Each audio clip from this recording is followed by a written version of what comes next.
Olha, vamos começar com uma pergunta que todo mundo deveria se fazer. Afinal, quem é que fiscaliza o dinheiro público? Com tanta grana circulando, quem está de olho para garantir que ela está sendo bem usada? E a gente está falando de muito, mas muito dinheiro mesmo. Para ter uma noção, o orçamento federal do Brasil está na casa dos trilhões de reais. É um volume de recursos que, convenhamos, precisa de uma fiscalização muito, muito rigorosa. Mas a pergunta que fica é, como é que isso funciona de verdade?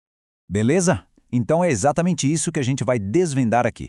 Vamos abrir a caixa preta e entender quem são esses guardiões do dinheiro público, os tribunais de contas.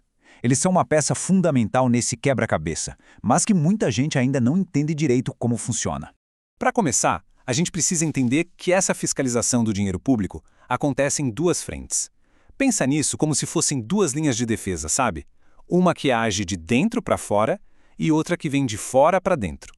E essa divisão não foi inventada do nada, não. Ela está lá na nossa lei maior, a Constituição Federal, bem no artigo 70. Está escrito com todas as letras. Vai ter um controle externo, que é feito pelo Congresso, e um controle interno, que cada poder tem que fazer por si mesmo. Então, a lógica é a seguinte: o controle interno é como se fosse uma autoavaliação. O próprio órgão, seja a prefeitura, o governo do estado, o judiciário, ele mesmo fiscaliza os seus próprios atos. Agora, o controle externo é diferente. É um poder olhando o que o outro está fazendo, para ter aquele equilíbrio, sabe? E quem é o chefão desse controle externo? O poder legislativo. Só que o legislativo, com tanta coisa para fazer, não conseguiria dar conta desse trabalho técnico todo sozinho.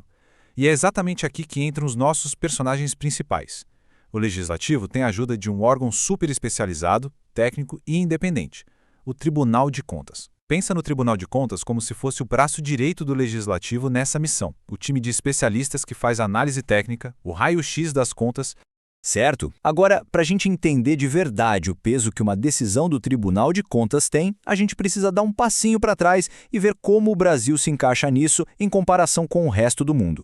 Basicamente, existem dois grandes modelos por aí. Tem o sistema francês, onde existe uma justiça administrativa própria que dá a palavra final sobre as ações do governo.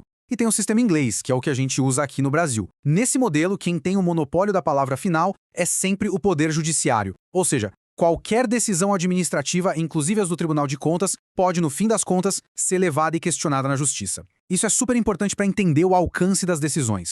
Ok, com todo esse contexto na cabeça, vamos para o que interessa, o que um Tribunal de Contas faz na prática. Quais são as ferramentas que ele tem na sua caixa de ferramentas para poder cumprir essa missão de fiscalizar?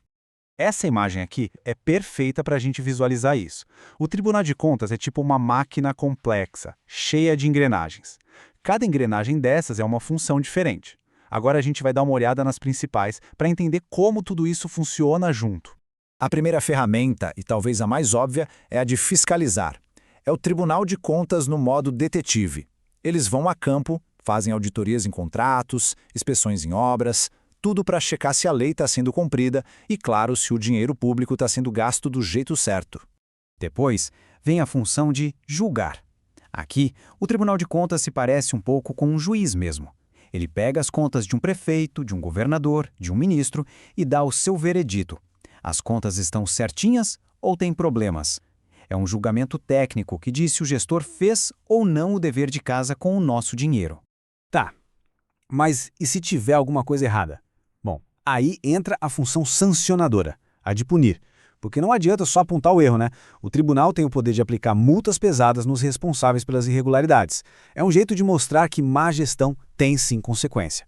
E a coisa não para por aí. O Tribunal de Contas é um verdadeiro canivete suíço. Ele também tem uma função consultiva para tirar dúvidas dos gestores, uma função corretiva para mandar consertar o que está errado, uma função normativa que cria as regras do jogo, uma função pedagógica que ajuda a educar a administração pública e até uma ouvidoria, que é um canal direto para receber denúncias de qualquer cidadão. Tudo isso nos leva a uma questão que é talvez a mais importante de todas. Beleza, mas e aí? Qual é a força real de uma decisão do Tribunal de Contas? É só uma recomendação, um puxão de orelha ou o negócio é mais sério? O processo é bem direto. Quando uma irregularidade é comprovada, o tribunal solta sua decisão final, que tem um nome técnico de acórdão.